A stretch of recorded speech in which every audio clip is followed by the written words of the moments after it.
We have a major Bachelorette update, plus details on some of Bachelor Nation's most popular exes and more. Hey guys, welcome to another Shared News from Home. So much happened in Bachelor Nation this week, but before we dive into it, if you're new here, be sure to subscribe to our channel and ring the bell so you don't miss out on any future updates.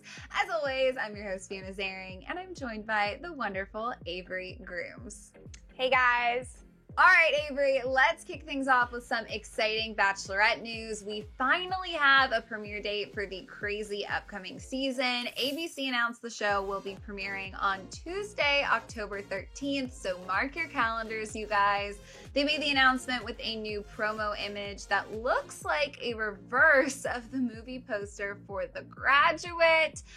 It's going to be weird, I think, to get used to Bachelor Mondays now being Bachelor Tuesdays, but we'll get into that in a second. ABC has, of course, still not publicly confirmed or commented on Tayshia taking over, but they did hint at it in the season's description, saying, quote, "Follow Claire's passionate wild ride to find her soulmate and the explosive turn of events that will have all of Bachelor Nation talking." Chris Harrison also totally hinted at the Tayshia and Claire of it all in a new Instagram post, writing, "It's safe to say this season will be twice as good as any other." And then again on Twitter, he teased saying, "I feel like this could be double trouble." So I don't know about you, Avery, but I feel like that was basically Chris Harrison confirming everything we've been talking about. I don't know why else he would do that. What do you think? No, I totally agree. Obviously, they're not going to come out and say exactly that she also will be on the show, but as we know, they love to give little teasers, and that's a cute way to say it. Even though half of Bachelor Nation, the serious fans, already know what's going on. Totally. And what are your thoughts on moving it to Tuesdays? Honestly, I'm kind of excited because I feel like Mondays are always such a hectic day for me. I'm okay with the move. I know some people are bummed. Do you like it on Mondays? Are you excited for Tuesdays? What do you think? I'm just happy it's soon, actually. I don't know. I think I like Tuesdays. I think that'll be chill. Well, I know we have so many Bachelorette theories and things we could discuss endlessly, but this week we actually have some more news from other people in Bachelor Nation. So will you give us an update on Colton and Cassie? Yes. Moving on from The Bachelorette, we have an update on where Colton and Cassie stand post-breakup.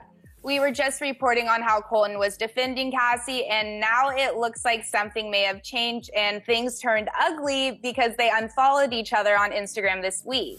On top of that, Cassie's older sister, Michelle Randolph, and her boyfriend, Greg Sulkin, also unfollowed Colton, and Colton unfollowed Michelle as well. There's no insight right now as to why they've unfollowed each other. Fiona, so what do you think? I know from personal experiences, if I was to unfollow an ex, it's either because we ended on bad terms, or it's a coping thing. You just don't want to see their feed on your feed. You don't want to see the post, just move on. Do you think maybe that's an option? Why do you think they decided to do this now? So that's a really good point. I initially thought the same thing. Sometimes you go through a breakup and it didn't necessarily end badly, but you're trying to move on so you don't want to see that person's content. And that was my initial thought.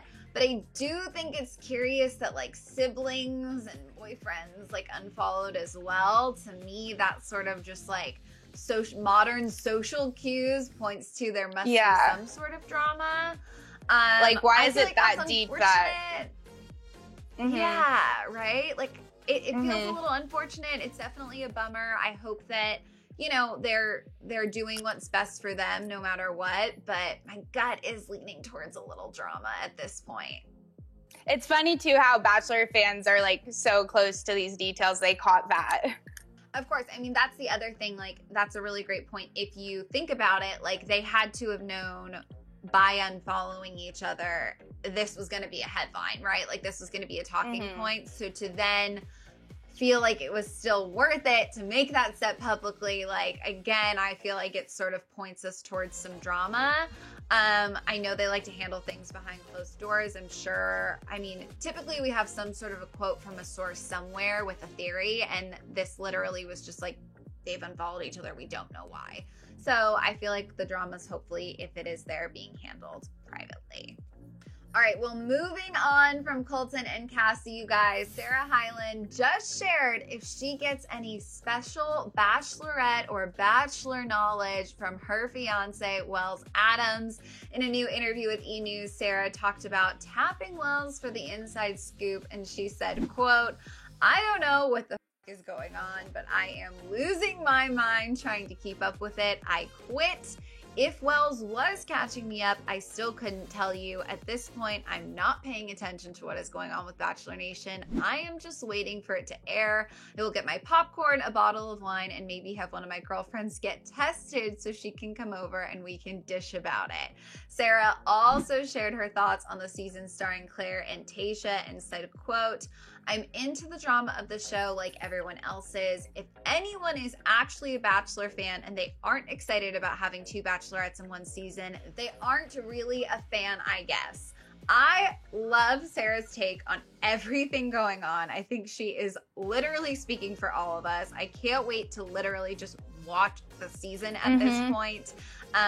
And I love that she's so excited about it. She wants to like get COVID tests involved so she can do a wine night with her girlfriend. So cute. What are your thoughts? I feel like everything she said was so relatable. Do you agree with her? Yeah. Are you on the same page? I was just gonna say it's all just so relatable. Like, I don't know what's going on at the same time I do, but I just want the show to start. And I think having a bonus bachelorette makes it even better. And that obviously like equals more drama, which we all love. 100%. I think this is going to be a really unique season because clearly they're doing something they've never done before with Claire, and people love Tayshia. I like not excited for Claire anymore, but at this point I'm like, I just want to see this Tayshia everyone is so in love with and like see her find love and watch her journey. So I think we're all at the point where we're just counting down. October will be here before we know it. I know it seems far, but it's not. I just am really eager. Moving on to some heavier news, a Bachelor Nation divorce is on its way. Crystal Nielsen and Chris Randone, who met on Bachelor in Paradise Season 5 and married with a ceremony that aired in Season 6, have now officially decided to divorce. Chris and Crystal got married in the summer of 2019 and split in February of this year. Crystal opened up about the divorce on Instagram, saying, quote, "The past 8 months have not been easy. I have been torn between mourning a life that could have been and determined to fight for the future that I know I deserve. With respect and support for one another, Chris and I have decided to move forward with filing for divorce. We are grateful for the events that brought us to find one another, as we have been great teachers on our journeys of personal discovery and growth." Her recent statement echoes the joint one made back in February when the couple announced they were going to split because they both needed to work on themselves. At the time, they said they had become best friends and still had a lot of love and care for each other, despite their romance not working out as they hoped it would. So are we surprised by this? I mean, it's sad, but I mean, these things happen. You know, I have to say, since they sort of did, you know, give us that initial statement a little while ago that they were splitting, the divorce isn't like shocking news. Of course it's sad. I think that, you know, her Instagram post really says it all. Like they found each other. It's not working out. Like it's time to move on. There seems to be a lot of like acceptance and sort of like mutual respect still. It's always a sad thing when someone goes through a divorce, even if you don't know the people, even if it's not personal. Like, it's just, you know, it's a shame. But I think that ultimately people make the right decisions for themselves in the long run, and I just hope that they go on to find a lot of love and happiness in their lives, you know? And especially since like their whole relationship was public from the start to their wedding. I mean, they have so much, like, they built like a fan base who of course like still follows them on like social media and stuff. So then people get like expectations, and then there's so much pressure on like a relationship to live up to that, when in real life that may not be the case. It's not like a happy fairy tale. So I mean, it just takes a lot of self-respect to like come out and say that and make your own decision, like, because some people do try to fake it and continue, and they're just not happy. So I know this is hard, but I think they made a mature decision. They obviously know like this isn't the best for them, and it's sad to see, but it's life. It happens, and it's not always a fairy tale like they anticipate it to be on the show. I totally agree. I think that's such a good point. Like Bachelor as a concept, as an social experiment, like people do find love, people do find relationships, but if we look at like the overall track record of the show, there are very few couples that truly make it and then like make it to the next step of a long, happy marriage. I can't even think of more than like I'm picturing 2 in my head, and I'm not even sure if that's accurate at this point. So it's just like, as wonderful as the show is and as much love as it does bring into the world, like to take that leap to get married and then to stay married and to have public eye on you all the time and have people curious and invested in your relationship, I think it just puts a strain on not only Bachelor relationships, but any relationship in the public eye, I think goes through a roller coaster that normal people can only begin to empathize with. So again, it is sad, but I agree with you. I think that hopefully it was for the best. All right, you guys. Well, sorry to end it off this time around on a more somber note, but that is everything we have to share with you for now. We, of course, want to know your thoughts on everything going on in Bachelor Nation, so be sure to let us know down in the comments. And if you haven't already, be sure to subscribe to our channel and ring the bell so you don't miss out on any future updates. As always, I'm your host, Fiona Zaring. You can follow me on socials at Fiona Zaring. And Avery, where can they find you? On socials at Avery Grooms. All right, you guys. Thanks so much for watching, and we'll see you next time. Bye.